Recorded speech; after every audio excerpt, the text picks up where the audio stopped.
कभी मुंबई के वासी में, कभी अंबिकापुर में करीब 1 करोड़ का हवाला कांड हो गया इस टोकन नंबर से। हवाला कांड करने वाले कोई और नहीं बल्कि सरगुजा पुलिस के 2 जाबाज सिपाही हैं। आप अंदाजा लगा सकते हैं कि सरगुजा पुलिस किस बड़े लेवल पर अपना नाम कमा रही है। ऑडियो में कैसे पीड़ित पक्ष हवाला कारोबारी से बात करता है, उस नोट का जिक्र करता है, उस टोकन नंबर का जिक्र करता है। क्या दुर्दशा है सरगुजा जैसे इलाकों में आकर बड़े बड़े आईपीएस क्या कर रहे हैं। नमस्कार, मैं हूं मनीष।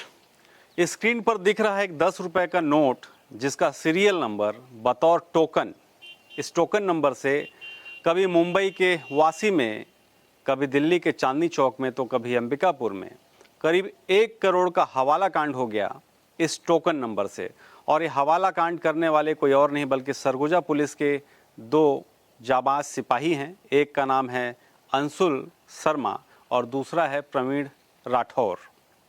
इन दोनों आरक्षकों के ऊपर आरोप है कि इन्होंने अपने सीनियर जो अधिकारी रहे हैं, बंसल सर कौन हैं आप बेहतर समझ रहे हैं। यहाँ एक ही आईपीएस हैं, नाम है राहुल बंसल और वो फिलहाल अंबिकापुर सीएसपी के पद पर हैं। उनके लिए इन्होंने 1 करोड़ से ज़्यादा का जो पैसा है, काला धन, वो हवाला के माध्यम से मुंबई के वासी में और तमाम जगहों पर, अलग अलग जगहों पर पीड़ित व्यक्ति से रखवाया है। आप अंदाज़ा लगा सकते हैं कि सरगुजा पुलिस किस बड़े लेवल पर अपना नाम कमा रही है। पूरे मामले की शिकायत को लेकर जो पीड़ित पक्ष है वो फाइनली सीबीआई तक पहुंच गया है और सीबीआई से लगातार 4 नोटिस छत्तीसगढ़ पुलिस को, डीजीपी को जारी किया गया है, जिसमें सरगुजा पुलिस के तरफ से उनको जवाब देने को कहा गया है। फिलहाल जिनके ऊपर आरोप है दोनों आरक्षक और सीएसपी के खिलाफ, उनका जवाब सीबीआई को पहुंच गया है, पर अभी तक छत्तीसगढ़ के जो डीजीपी हैं उनका जवाब सीबीआई को नहीं मिला है। 11 तारीख को उनको अंतिम अवसर दिया गया है कि आप इनके तरफ से जवाब दें।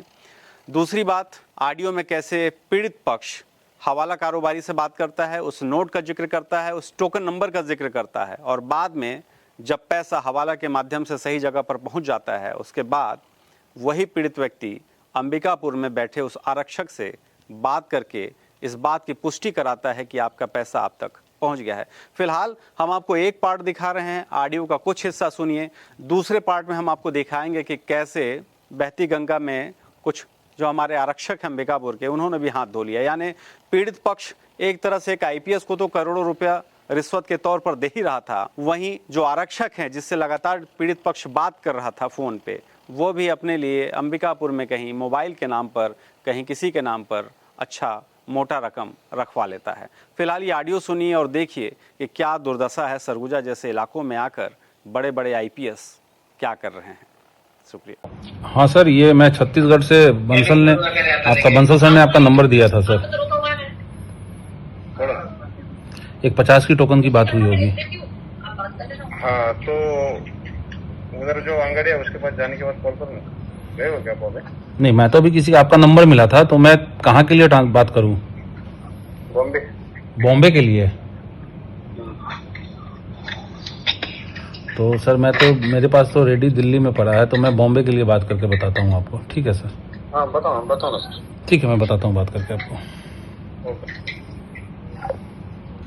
हाँ, हेलो सर, अभी मेरी बात हुई है, वाशी में तो हो नहीं रहा है, नवी मुंबई में हो रहा है। ठीक है? वही नवी मुंबई में वाशी आता है।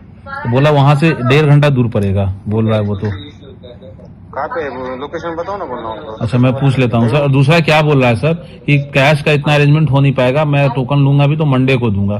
सर मेरे पास इतना टाइम नहीं है, बंसल सर को मुझे अर्जेंट देना है, तो अगर आपसे कोई अरेंज हो रहा है तो आप करा लो, बशर्ते आप मंडे को पेमेंट लेते रहना, मैं यहाँ टोकन दे दूँ तो मैं टेंशन फ्री हो जाऊँ।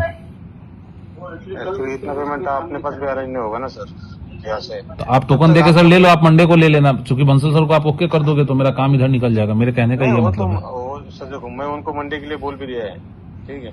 अच्छा, हाँ, उसका कोई दिक्कत नहीं है। आप मेरे को बस नवी मुंबई में कहाँ पे मिलेगा उतना बता दो, मेरे को कंफर्म कर दो। ठीक है सर, मैं अभी पूछ के आपको कंफर्म करता हूँ नवी मुंबई में कहाँ मिलेगा। हाँ, और उनको बाकी बात हम कर लेंगे उनसे कि मंडे को उनको उनका मिल जाएगा पैसा। ठीक है सर, ठीक है, मैं बोल देता हूँ। सर आप हेलो। हाँ सर, आप वासी का टोकन दे दो, मैंने वासी अरेंज कर दिया, लेकिन एक रिक्वेस्ट है। हाँ। वो लड़का हमारा वो दिल्ली जब हैंड ओवर करने जाएगा तो वहीं रहेगा। आप किसी को भेज के कंफर्म कर देना कैश उठा के मुझे। सुनो ना, एक्चुअली क्या है कि आप जमा कब करोगे वहाँ पे? आज करोगे मंडे को? आज ही करेंगे सर, आपको भी आज ही मिल जाएगा, मैंने अरेंज कर दिया। आप टोकन भेजो मुझे। एक्चुअली मुझे डाउट है कि आज आंगड़िया बंद रहेगा शायद। नहीं सर, मेरी बात हो गई है, मेरी बात हो गई हो है। गई ना? हाँ हो गई है मुझे। ठीक, तो मुझे वाशी में वो कहाँ पे अवेलेबल करके दे रहे हैं मुझे बताओ ना, कौन से आंकड़े में दे रहा है? एड्रेस उसी का कोई भाई बनेगा? मैं एड्रेस सर बता देता हूँ, टोकन दो ना, मैं एड्रेस बता देता हूँ आपको। मेरे को क्या नोट का नंबर देना है उसके बाद आपको? एड्रेस आएगा। टोकन नंबर आप ही दोगे ना सर? हाँ, मैं नोट का नंबर दूंगा आपको। हाँ व्हाट्सएप करो ना, मुझे व्हाट्सएप करो। ठीक है, ठीक है, मुझे व्हाट्सएप करो, मैं एड्रेस बताता हूँ आपको। ओके। ओके सर, भेज रहा है। हाँ सर, हेलो सर, मैं कह रहा था मैंने वासु मतलब जहाँ वो चाह रहे थे वासी में, मैंने वहाँ अरेंज करा दिया है। ठीक है, वो सुनिए ना मेरी बात, तो वो नोट नंबर भेजेगा तो सर आप ये कंफर्म करेंगे या मैं वैसे ही दे दूं उसे? नहीं, वो उससे आपकी बात हो रही है, वही कंफर्म करेंगे, मैं कुछ नहीं करता। नहीं, एक बार मेरी क्या है ना सर, बात समझो, ये भी अंगरिया है, तो आप एक बार बंसल सर से कंफर्म कर लो। अगर वो कंफर्म कर देते हैं तो ठीक है, मुझे कोई दिक्कत नहीं। अगर आप वैसे भी कंफर्म कर रहे हो तो मैं दे देता हूँ, मुझे कोई दिक्कत नहीं। कंफर्म है, कंफर्म? आप उधर वो करवा दो, कंफर्म है। वो जो कर रहा है उसमें आप ठीक करो। ठीक है सर, मैं करवा के फिर आपको फोन करता हूँ।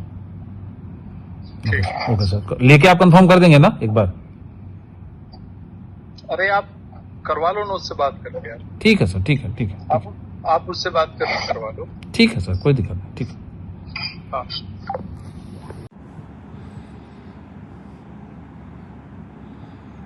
बंसल सर के कहने पे मैंने इन्हीं को टोकन दिया है। ये प्रथमेश जी सामान उठा रहे हैं। चलिए। हाँ सर, उनको रिसीव्ड हो गया है पेमेंट। ठीक है, ओके। आप एक बार कंफर्म करके केवल मुझे ओके कर दो सर। ठीक ठीक। ठीक है सर, थैंक यू। हाँ सर बोलो। हाँ सर बोलो। ओके ओके ओके है सर, ठीक है सर, थैंक यू सर। बाकी मैं मंगल को करवा दूंगा सर। ठीक है, ठीक। मैं निकलूं? Okay okay sir, thank you. भैया प्रणाम प्रणाम। बात हुआ क्या सर से कुछ? नहीं आ पाया। सर सुनिए ना, मेरे पास ना भैया, सुनिए ना, मेरे पास अंदर से मैसेज आया था कि सर का ट्रांसफर हो गया है, सर 2-4 दिन में चले जाएंगे। ऐसा नहीं हो भैया कि काम गड़बड़ा जाए। अरे क्यों ट्रांसफर होगा भाई? कोई हमको कह रहा था, मतलब तो रेगुलर प्रोसेस, तो रेगुलर ट्रांसफर तो होता ही रहता है ना सर, ऐसा थोड़ी है कि मतलब एक जगह फिक्स रहता है। अरे रेगुलर ट्रांसफर होगा भी ना तो भी चालान पेश करके ही जाएंगे। चालान पेश करके ही जाएंगे? चालान पेश करके सर अभी क्या है, देखिए हमारे बेचैनी का कारण, बस आप समझिए, हमारे बेचैनी का कारण है कि साला अभी पैसा मेरा फंसा। कोई निकल जाएगा तब तो हम पकड़ के वसूल लेंगे, नहीं निकलेगा साला मेरा फंसा रह जाएगा। हाँ सुनिए, आप समझिए कि क्या है ना कि हमको काम जो है ना वो बोले हैं, हमको काम करना है। अब आप आइए, आके मुलाकात करके आपको करते हैं। आप भाई वहां से वो कर रहे हैं, आप इतना पता करवा लीजिए ना कि हुआ है कि नहीं पहले। सर हम तो पता ही नहीं करा, हम तो सर इस मैटर में घुस ही नहीं रहे। हमको आप पे भरोसा है, हमने आपको वर्ड दिया है, आपसे काम किया है, हमको आप पे भरोसा है। लोग क्या कर रहे हैं नहीं कर रहे हैं सर। आप आइए फिर बात करते हैं। सुनिए, आप आइए फिर बात करते हैं आराम से। तो सर हम 24 तक आते हैं आपके पास, ठीक है? 5-6 दिन के बाद, ठीक। कि पहले चले आए? जैसा आप बोलिए, अगर पहले आने से काम हो जाएगा तो हम पहले चले आएंगे। नहीं, आप आराम से आइए, उसके बाद कोई दिक्कत नहीं। ठीक है सर।